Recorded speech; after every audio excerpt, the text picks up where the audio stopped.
I'm not going to lie to you. This is one of those off-season moments where you can feel something brewing in Kansas City. I'm Victor, and if you've been following this team like I have, you know exactly why today hits different. On one side, there's a veteran pass rusher suddenly on the market who could help the Chiefs in a way that goes beyond just sacks. On the other, there's talk that one of the most explosive running backs in the AFC could end up right here, and Jaguars fans are already calling it a nightmare scenario. That's not random noise. That's strategy. That's roster-building chess. And if even one of these moves happens, it could shift the balance in the AFC faster than people expect.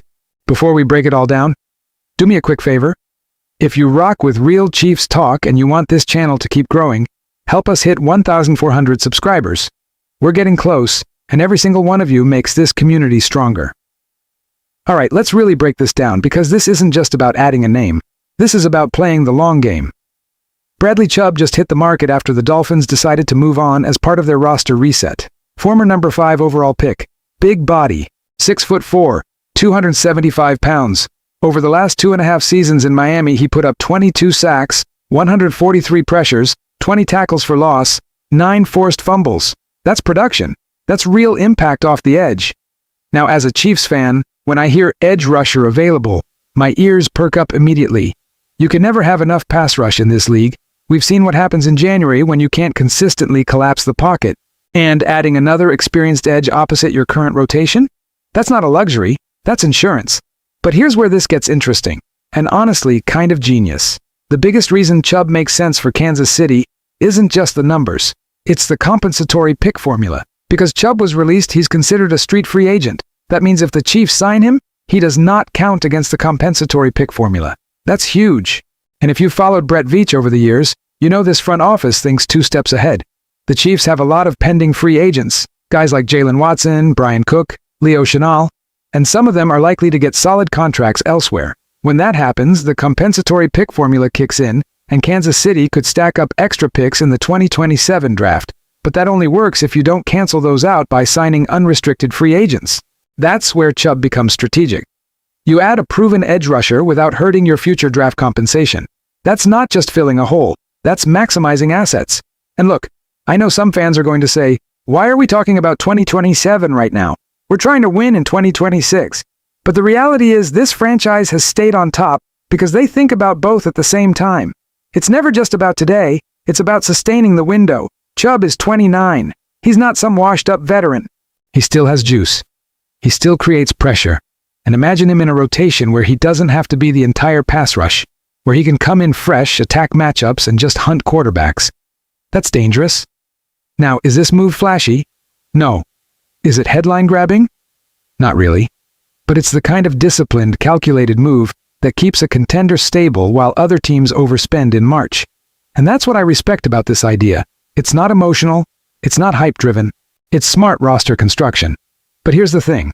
While we're talking about strengthening the defense in a strategic way, there's another storyline building on the offensive side that feels a lot more explosive.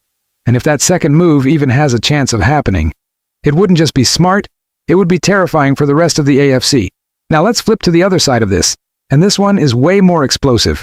Because while we're talking about smart, strategic, long-term moves on defense, there's a completely different conversation happening on offense, and it's got Jaguars fans sweating. Travis Etienne might hit the open market. Jacksonville is coming off an electric finish to the 2025 season. They feel like they're building something real, but they've got cap issues. They've got multiple stars to pay.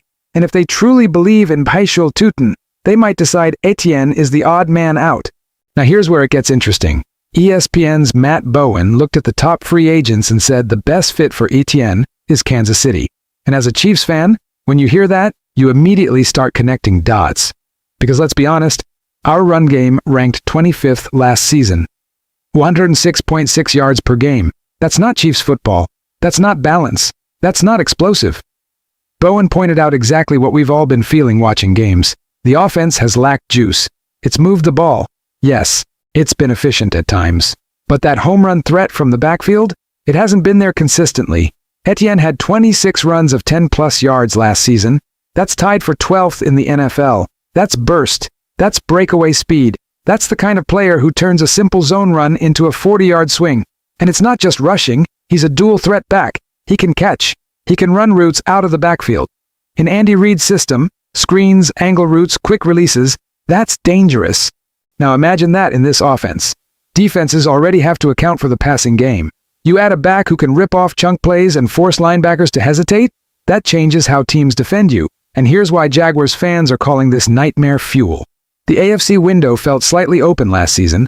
The Chiefs weren't at their absolute peak. The Ravens were vulnerable. Teams like Jacksonville saw opportunity. But if Kansas City reloads with a dynamic back like Etienne, that door slams shut fast. That's the fear, and I get it. Because from a Chiefs perspective, this isn't about adding a luxury piece, it's about restoring balance. It's about giving the offense that spark that's been missing. Now, is this guaranteed? No. Free agency is unpredictable. Money matters. Fit matters. Other teams will be in the mix. But the fact that analysts are connecting Etienne to Kansas City tells you something about how the league views this roster. They see a team that's close. They see a team that needs one or two explosive pieces. And when you combine this with the Chubb conversation from earlier, here's what stands out to me. One move is about discipline and long-term draft capital. The other is about immediate offensive electricity. One is calculated chess. The other is controlled aggression. Put them together, and what do they reveal? They reveal a franchise that's not panicking, but also not standing still. The Chiefs are looking at every angle: future draft assets, compensatory formulas, roster flexibility, and at the same time, potential impact players who can swing the AFC. As a fan, that makes me cautiously excited, because this doesn't feel like a rebuild. It doesn't feel like desperation. It feels like recalibration. And if even one of these scenarios turns into reality, whether it's strengthening the pass rush in a smart way or injecting real explosiveness into the run game, the rest of the AFC is going to have to deal with a Kansas City team that's very much still in the fight. That's the big picture. Not hype, not fantasy, just a franchise quietly positioning itself to stay dangerous. So, when you step back and look at both of these possibilities together, this is what it really means for the Chiefs right now. This is a team thinking on two levels at the same time. On one side, you've got a disciplined, forward-thinking move that could strengthen the defense without hurting future draft capital. That's smart roster building. That's long-term vision. On the other, you've got the potential to inject real explosiveness into an offense that, let's be honest, hasn't felt as scary the last couple of seasons. That's about urgency. That's about sending a message to the rest of the AFC. And to me, that tells you something important.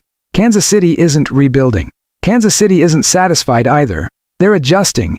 They're looking at ways to stay competitive now while protecting the future. That balance is hard to pull off in this league. But that's what keeps you in the Super Bowl conversation year after year. As a fan, that gives me hope, but it also raises expectations. If the front office is clearly exploring smart defensive depth and potentially explosive offensive upgrades, then the standard doesn't change. The goal is still January football. The goal is still competing at the highest level. No excuses, no drifting. This offseason feels decisive. Not flashy for the sake of headlines, but intentional. And that's what you want. Now I want to hear from you. Which move would you prioritize? The strategic defensive addition that protects the future? Or the offensive weapon that could immediately tilt the AFC? Or do you think the Chiefs need to swing even bigger? Drop your thoughts in the comments. I love reading what Chiefs Kingdom thinks because that's what makes this channel real. If you enjoyed this breakdown, hit that like button. It helps more than you think. And if you're new here, subscribe and join us. We're pushing toward 1,400 subscribers, and we're close. If you're rocking with the content, help us get there. This offseason is just heating up. And if today showed us anything, it's that Kansas City is not sitting quietly. Chiefs Kingdom, we stay ready.